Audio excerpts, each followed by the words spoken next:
बिस्मिल्लाहिर्रहमानिर्रहीम, अस्सलामुअलैकुम। आज मैं आपको जो रेसिपी दे रही हूँ वो दाल की रेसिपी है और इसका नाम है यखनी वाली अचारी दाल। तो अब मैं आपको बताती हूँ कि मैंने ये किस तरह तैयार करनी है और मुझे किन किन चीज़ों की ज़रूरत है। इसके लिए मैंने दाल ली है 125 ग्राम यानी आध पाव, और इसके अंदर मैंने हाफ टी स्पून मिर्च, हाफ टी स्पून नमक, 1/4 टी स्पून अजवाइन, हल्दी, और 2 पिंच या 2 चुटकी अजवाइन और हाफ टी स्पून क्रश मिर्च डाल के उसको यखनी में डाल के उबाल लिया था। और यखनी भी इसलिए है कि मैं जब कोई पुलाव बनाती है कुछ, तो जो यखनी होती है बच जाती है उसको मैं फ्रीज कर देती हूँ, और इस तरह मैं कोई खाना बनाना हो तो उसमें इस्तेमाल कर लेती हूँ।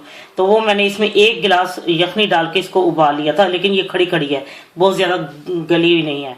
और एक दरमियाने साइज का टमाटर, उसको बारीक चॉप कर लिया है, और हाफ टी स्पून मेथी दाना, हाफ टी स्पून जीरा, 1 टेबल स्पून अदरक लहसुन का पेस्ट, 1 टेबल स्पून बारीक चॉप प्याज, और 1 टेबल स्पून फुल ये अचार का मसाला है। इसमें अदरक भी है, लहसुन, ये होम मेड है, मैंने घर में बनाया है।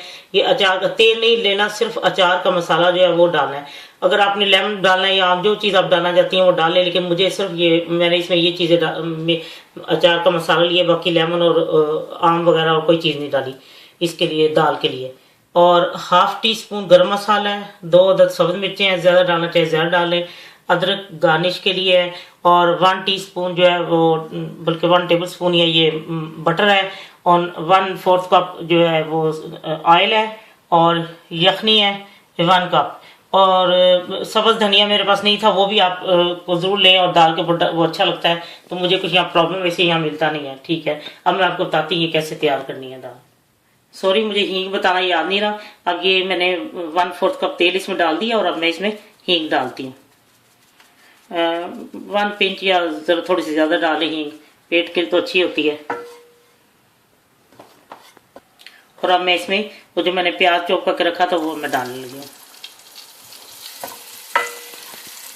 ये प्याज हल्का सा फ्राई हो गया है, और अब मैं इसमें मेथी दाना और ये जीरा डाल के इसको थोड़ा सा भूनती हूँ। या मैं इसमें अदरक लहसुन डालने लगी, मैं टमाटर डालने लगी। ये टमाटर भून चुके हैं, और अब मैं इसमें दाल डालने लगी हूँ। ये दाल भी भून चुकी है, इसे अपना तेल छोड़ दिया। अब मैं इसमें ये डालने लगी हूँ गरम मसाला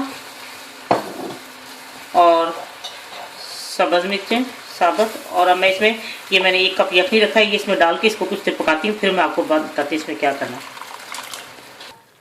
लीजिए, दाल पक गई है, और अब मैं इसको इसमें अचार डाल के ना, अब इसको मैं सिर्फ 3-4 मिनट दम देती हूँ, और फिर मैं आपको डिश आउट करके दिखाती हूँ। अब मैं इसको 3-4 मिनट के लिए दम पे रख दूंगी।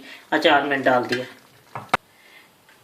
लीजिए, यखनी वाली अचारी दाल तैयार है, बहुत ही मजे की। बस जब आपने उतार लेना है तो उसके ऊपर फिर मैंने इसको अचार डालने के बाद 3-4 मिनट इसको दम पे रखा है, और उसके बाद जब मैं डिश आउट किया तो उसमें गार्निश वो धनिया डालना था, लेकिन बस नहीं, अदरक डाली और मक्खन इस आपने डिश में डाल के उसको डाला है मक्खन। तो आपको यकीन बहुत पसंद आएगी जब आप बनाएंगे। तो इस तरह जब आप पुलाव बनाएं या वो यखनी जो होती है उसको प्लीज ज़ाया ना किया करें, इसको फ्रीज कर लिया करें। कभी आप ऐसे जैसे भगारे चावल पकाते हैं उसमें यखनी डाल दें, यखनी वाले चावल बन जाएंगे, बहुत अच्छा जायका आता है दाल में डालने इस तरह। तो या कोई ऐसी चीज़ बनानी हो, चिकन बनानी, इसके शोरबे के लिए इस्तेमाल करें, बहुत ज़्यादा ये काम आ जाती है। तो इंशाल्लाह ये आपको बहुत पसंद आएगी जब आप बनाएंगे। प्लीज़ अपने कमेंट देना ना भूलें और सब्सक्राइब करना ना भूलें। अल्लाह हाफिज़।